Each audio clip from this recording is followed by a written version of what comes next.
असतो मा सद्गमय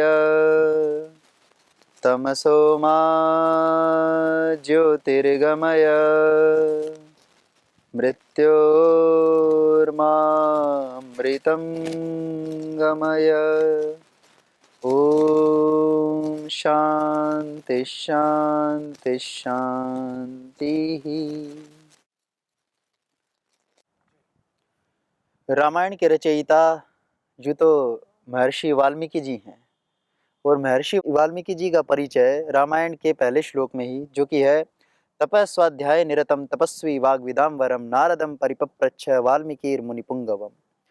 वैसे तो महर्षि वाल्मीकि जी के विषय में आप थोड़ा बहुत सुना होगा आप लोगों ने, परंतु हम यदि रामायण का सहारा लेकर के यदि जानना चाहें महर्षि वाल्मीकि जी के विषय में, तो हम जानते हैं कि महर्षि वाल्मीकि जी तपस्वी थे। तपस्वी, वाग्विदाम वरम, वाणियों को जो जानने वाले हैं, वाणी को बोलने की जितनी कुशलताएं संभव हो सकती है उतनी कुशलताएं महर्षि वाल्मीकि जी में थी।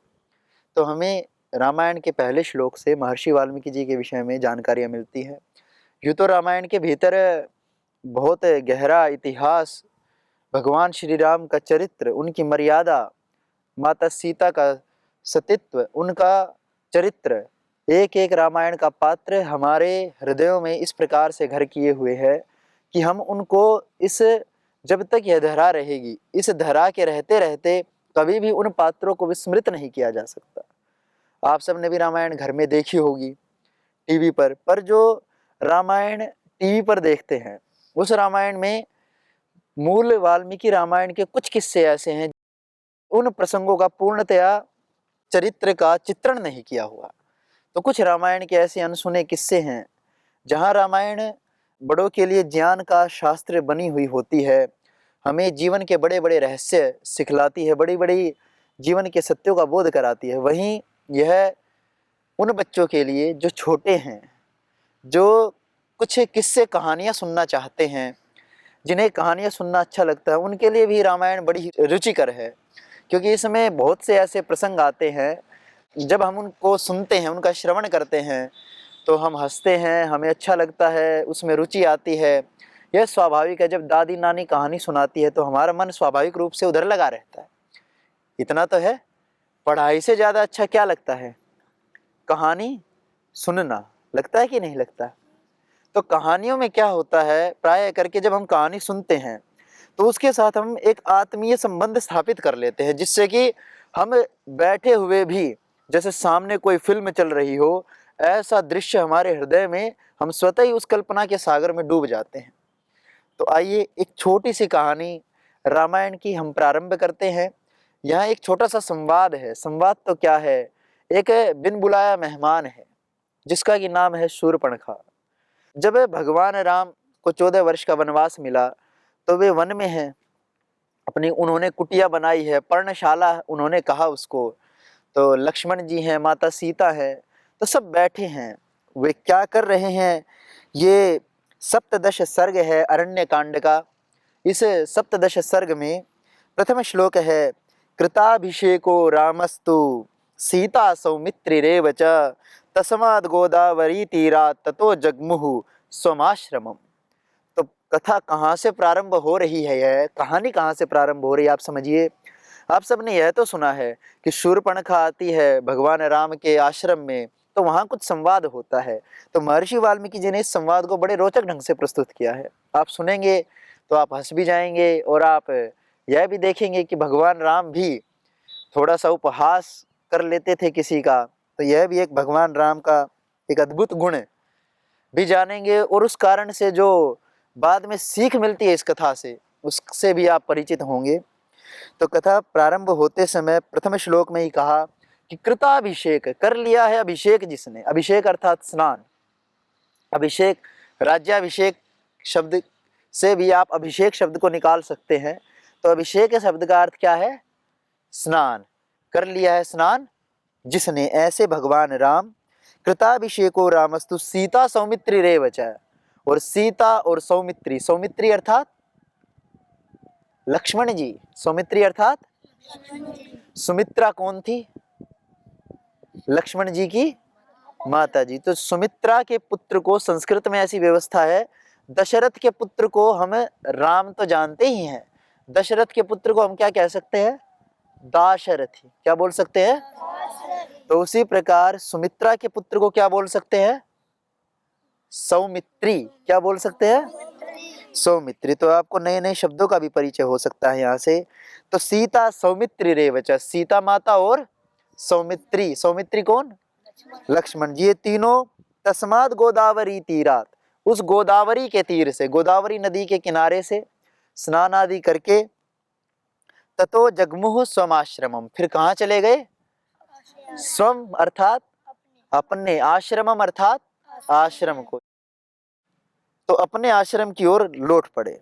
फिर आगे देखिए, आश्रमम तम उपागम्य राघव स लक्ष्मण कृत्वा पौर्वाणिकम कर्म पर्णशालाम उपागमत। अब क्या हुआ? आश्रमम तम उपागम्य, अब आश्रम को पहुंचकर, आश्रम में प्रवेश करके, राघव स लक्ष्मण, कौन? राघव, राघव अर्थात राम जी, स लक्ष्मण किसके साथ? लक्ष्मण जी के साथ, कृत्वा करके, क्या? पौर्वाहनिकम, प्रथम, अहन अर्थात, अहन शब्द का अर्थ होता है संस्कृत में दिन, दिन के पूर्व काल में, प्रथम काल में ही क्या किया? पौर्वाणिकम कर्म करके पर्णशाला उपागमत, पर्णशाला की ओर चले गए। तो प्रातः काल के कर्म, भगवान राम जी भी उन्हीं मर्यादाओं को जीते थे जिनको आज हम जी रहे हैं, या हम कहें हम उन मर्यादाओं को ही जीते हैं जिनको भगवान राम जी ने जिया। उन्होंने क्या किया? पहले स्नान किया, स्नान करके क्या किया? पौर्वाणिक कर्म किए। वे क्या हैं? संध्या, उपासना, यज्ञ, हवन, ध्यान, यह सारे कर्म किसने किए?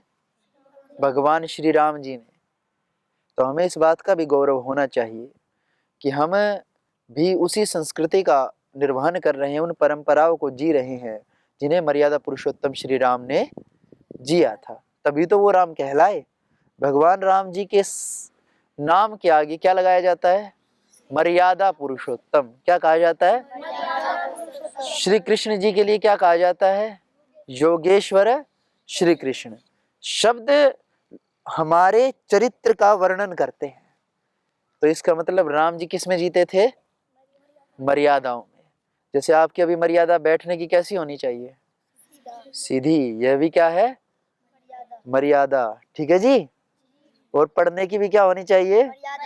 मर्यादा। मर्यादाओं का यदि उल्लंघन किया तब हम क्या हो जाते हैं? अमर्यादित। और अमर्यादित कौन था? रावण।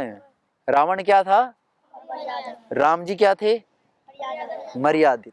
मर्यादित क्यों थे? क्योंकि अपने कर्मों को जैसा करना चाहिए वैसे करते थे। फिर आगे देखिए, तो अब ये पर्णशाला की ओर चले गए। एक नया शब्द आपके लिए, पर्णशाला। तो बैठने के लिए अपनी पूरी कुटिया में, बड़ी कुटिया बनाई हुई थी, वहां एक पर्णशाला बनाई हुई थी। पर्ण अर्थात पत्र भी होता है, पर्ण का अभिप्राय। तो उन्होंने एक सुंदर सी पर्णशाला बनाई हुई थी, वहां जाकर के बैठ गए, क्योंकि काम आदि कर लिए थे, दिन के जो नित्य कर्म थे उनको करने के बाद, फिर अपनी संध्या उपासना करने के बाद राम जी जाकर गोदावरी के तीर से स्नान आदि करने के बाद अपनी पर्णशाला में आकर के बैठ गए। फिर इसके बाद क्या होता है? उवास सुखितस्तत्र पूज्यमानो महर्षिभिः स रामः पर्णशालायामासीनः स सीतया विरराज महाबाहुश्चित्रया चंद्रमा इव लक्ष्मणेन स भ्रात्रा चकार विविधा कथा। अब देखिए, सिर्फ ज्ञान की बातें, एक हमारी परंपरा को कहा जाता है श्रुति परंपरा। क्या कहा जाता है? वैदिकी सनातनी परंपरा को इन शब्दों के साथ साथ एक श्रुति परंपरा भी कहा जाता है। क्यों? क्योंकि आप लोगों ने देखा होगा कि पुस्तकें आदि तो आज निर्माण हुआ, आज भी मीन्स काफी, मतलब काफी समय पहले से, परंतु प्रारंभिक सृष्टि की अवस्था में चूंकि इतनी व्यवस्थाएं नहीं थी, तो श्रुति परंपरा से विद्या आगे बढ़ती थी कि गुरु ने शिष्यों को आचार्य ने शिष्यों को श्रुति परंपरा से पढ़ाया। जो ज्ञान था उसको किसके माध्यम से दिया? कह करके दिया, बोल करके दिया। शिष्यों ने श्रवण किया और उसको अपने भीतर अपने चित्त में धारण किया, स्थापित किया। तो इसलिए इस परंपरा को क्या कहा जाता है? श्रुति परंपरा। की जो ज्ञान था वो कह करके दूसरों को प्रदान कर दिया। तो भगवान राम जी भी उस पर्णशाला में बैठ करके केवल वार्तालाप नहीं कर रहे थे लक्ष्मण जी से, वे जीवन की शिक्षाओं को कहने के लिए इसलिए एक शब्द डाला विविधाः कथाः, कि उस पर्णशाला में बैठे उवास सुखितस्तत्र, सुख पूर्वक वहां बैठे हुए क्या कर रहे थे? पूज्यमानो महर्षि भी, वे पूजित होते हुए किनके द्वारा? महर्षि भी अर्थात महर्षियों के द्वारा पूजित होते हुए। स राम, वह राम, पर्णशालायाम आसीनः, पर्णशाला में बैठा हुआ। स सीतया, किसके साथ? सीता माता के साथ। वीरराज महाबाहु, वे महाबाहु महापराक्रमी राम कैसे प्रतीत हो रहे थे? चित्रया चंद्रमा इव, जैसे चंद्रमा के साथ चित्रा नक्षत्र, जैसे चंद्रमा के साथ चित्रा नक्षत्र की शोभा होती है, उसी प्रकार राम जी सीता के साथ शोभित हो रहे थे। लक्ष्मणेन सह भ्रात्रा, और लक्ष्मण के साथ, अपने भाई लक्ष्मण के साथ क्या कर रहे थे? विविधाः कथाः, विभिन्न प्रकार की कथाएं बता रहे थे, कह रहे थे। जैसे अभी हम आपको कह रहे हैं, ऐसे ही वे उस समय की बता रहे थे। किस लिए? कोई शिक्षा देने के लिए। यह तो परंपरा है। क्या परंपरा कहा इसको? श्रुति परंपरा। क्या कहा? अब एक नया शब्द मिला ना, आपका ध्यान नहीं था ना इधर, तो लिखना चाहिए। क्या शब्द डाला? श्रुति परंपरा। इसको अपने चित्त में बिठाइए। फिर आगे कहा तदासीनस्य रामस्य कथा संसक्त चेतसः तम देशम राक्षसी काचिद आजगाम यदृच्छया। अब जरा कहानी आपके, जिसे आप सुनने में थोड़ा रुचि ले, कहानी उस ओर बढ़ रही है। अब एक प्रवेश हो रहा है एक पात्र का। जब साहित्य पढ़ते हैं या कोई नाटक कथा सुनते हैं तो उसमें जो भी कोई होता है उसे किस शब्द से कह देते हैं? पात्र। क्या होते हैं वे? उस कथा के पात्र। भगवान राम जी भी रामायण के क्या है? एक पात्र। माता सीता, श्री लक्ष्मण जी, भरत जी, शत्रुघ्न जी और रावण भी इस कथा का क्या है? पात्र। और शूर्पणखा भी इस कथा की क्या है? पात्र, क्योंकि ये लोग हैं इस कथा में। तो देखिए तदासीनस्य रामस्य, तो राम के बैठे हुए उस समय ऐसी स्थिति कि पर्णशाला में क्या चल रहा है। इसके बाद क्या होता है? कथा संसक्त चेतस है, भगवान राम का, लक्ष्मण का, माता सीता का चित्त तो किस में लग गया? कथा में। कथा सुनने में चित्त लग गया। फिर तम देशम, देश शब्द का अर्थ स्थान होता है। देश शब्द का अर्थ क्या होता है? एक तो देश से हम समझते हैं राष्ट्र, और एक देश शब्द का अर्थ स्थान। तो उस स्थान पर तम स्थानम तम देशम राक्षसी काचिद, कोई राक्षसी, क्या कहा? कोई राक्षसी काचिद आजगाम यदृच्छया, अपनी इच्छा से आ गई। किसी ने बुलाया नहीं, बिन बुलाई मेहमान की तरह आ गई। अब आने के बाद क्या होता है आप सुनिए। सातु शूर्पणखा नाम दशग्रीवस्य रक्षसः भगिनी राम मासाद्य ददर्श त्रिदशोपमम्। कह रहे हैं सातु शूर्पणखा नाम, उसका नाम क्या था? शूर्पणखा। शूर्प बोलते हैं छाछ को। छाछ देखा है? जैसे चावल, धान आदि, कभी गेहूं आदि से छाछ बोलते हैं ना, उसको ऐसे फटकारते हैं, उससे फिर वो भूसा थोड़ा अलग हो जाता है और चावल या हमें मिल जाता है गेहूं, हमें वो अलग हो जाता है। उससे थोड़े थोड़े तिनके उसमें होते, तो उससे फटकार फटकार करके अलग निकालते। देखा हुआ छाछ तो? तब वो थोड़ा सा आगे से पैना होता है, थोड़ा सा आगे लंबा होता है। तो शूर्पणखा अर्थात शूर्प जैसे नख हैं जिसके, नख अर्थात नाखून, तो शूर्प जैसे नख हैं, इसलिए अब किसी के यदि बड़े नाखून हैं तो वो शूर्पणखा वाली कैटेगरी में चला जाता है। ठीक है जी? तो अपने अपने नाखून देख लेना आप, कटे हैं। तो जी आगे कह रहे हैं सातु शूर्पणखा नाम दशग्रीवस्य रक्षस भगिनी। भगिनी अर्थात कस्य? दशग्रीवस्य। कस्य भगिनी? दशग्रीव अर्थात रावण, दशानन। आनन शब्द का अर्थ भी होता है मुख। ठीक है? तो किसकी बहन का प्रवेश हो चुका है? रावण की बहन का प्रवेश हो चुका है। राम मासाद्य, राम को बैठा हुआ देख करके, ददर्श, उसने देखा। क्या देखा? त्रिदशोपमम, राम जी कैसे दिखाई दे रहे हैं? त्रिदश शब्द का अर्थ होता है देवता, तो देवता तुल्य दिखाई दे रहे हैं। एक ऐसी कल्पना है कि देवता स्वर्ग में रहते हैं और उनका शरीर और उनका ओज, उनका तेज इतना है कि लोग उन्हें देखते ही मोहित हो जाए। ठीक है जी। तो देवता जैसे, और इस धरा पर भी कुछ लोग ऐसे हैं जो अपने जीवन को बड़ी पवित्रता से जीते हैं, उन्हें क्या कहते हैं? देवता। उन्हें देव कहा जाता है क्योंकि वे लाखों करोड़ों लोगों के लिए कार्य करते हैं, उनके ऊपर उपकार करते हैं। तो उस उपकार के कारण भी किस तुल्य कहा जाता है उनको? देवतुल्य। और जब एक ब्रह्मचारी भी, ब्रह्मचारिष्णश्चरति रोदसी उभे तस्मिन् देवाः सम्मनसो भवन्ति सदा धार पृथ्वीं दिवं च स आचार्यं तपसा पिपर्ति। तस्मिन् देवाः सम्मनसो भवन्ति, यहाँ भी एक शब्द का प्रयोग करके कहा ब्रह्मचर्य के सूक्त के प्रथम मंत्र में कि जब ब्रह्मचारी तपस्या करता है, क्या करता है? ब्रह्मचारिष्णश्चरति रोदसी उभे तस्मिन् देवाः सम्मनसो भवन्ति। तो इस धरा पर जितने देव हैं वे सारे देव उसके मन के अनुकूल हो जाते हैं। यदि आप इस सृष्टि में रह रहे हर एक देव की शक्ति को पाना चाहते हैं तो आपको क्या करना पड़ेगा? तपसा, तप से।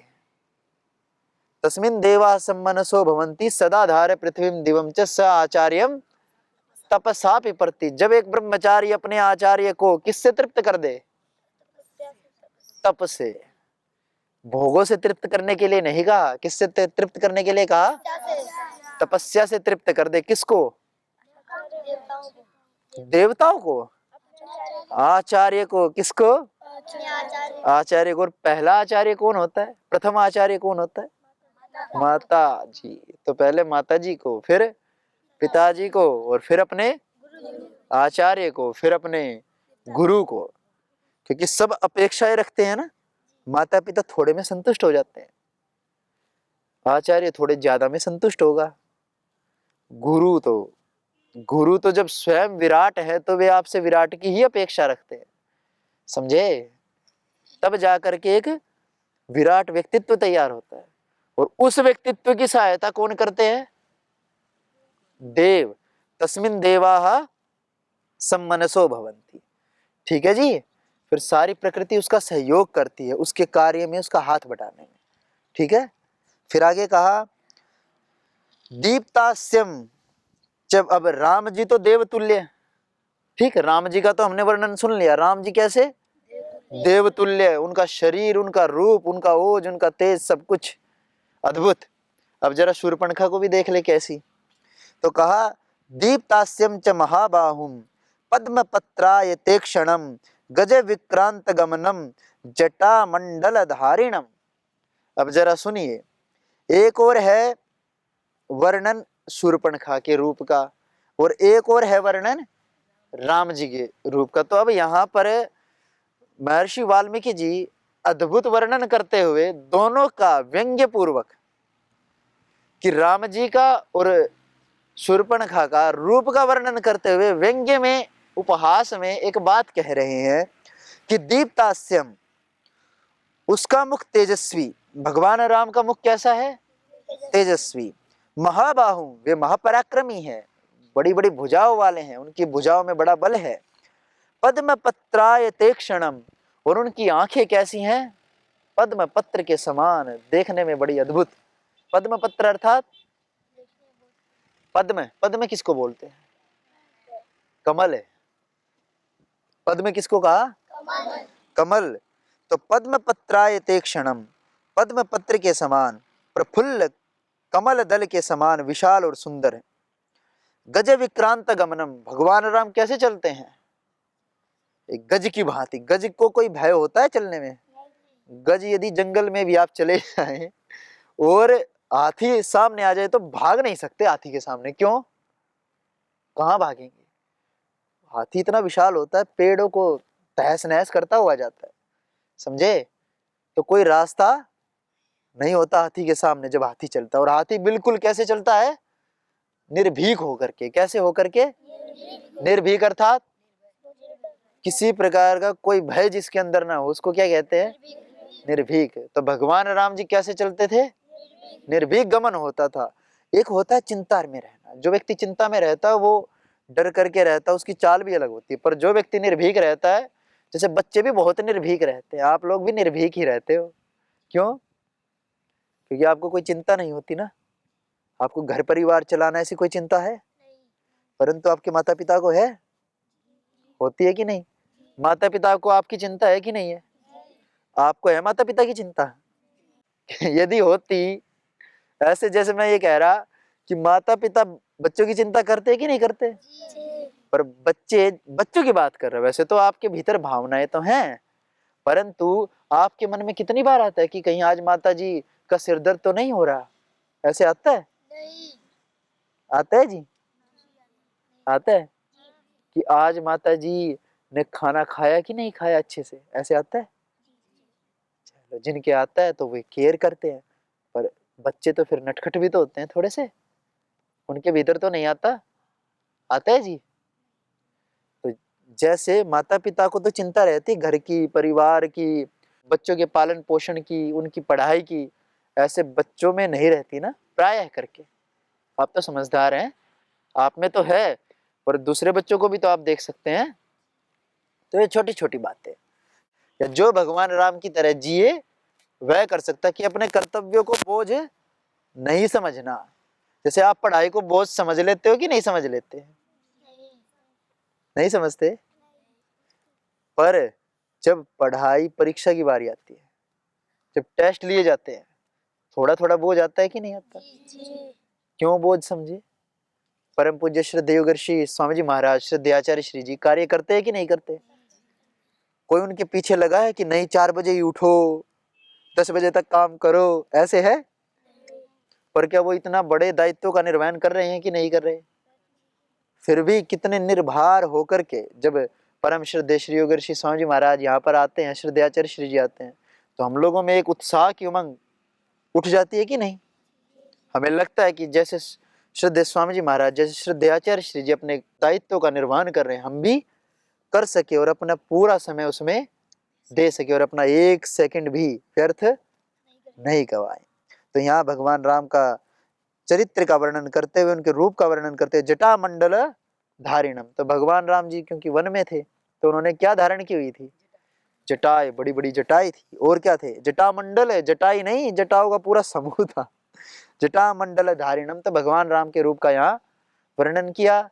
और शूर्पणखा जी के रूप का जो वर्णन किया जाएगा, उसको हम शेष कथा का हम कल आगे स्वाध्याय करेंगे। आज के लिए इतना ही। ओम नमः परम ऋषिभ्यो, नमः परम ऋषिभ्यः।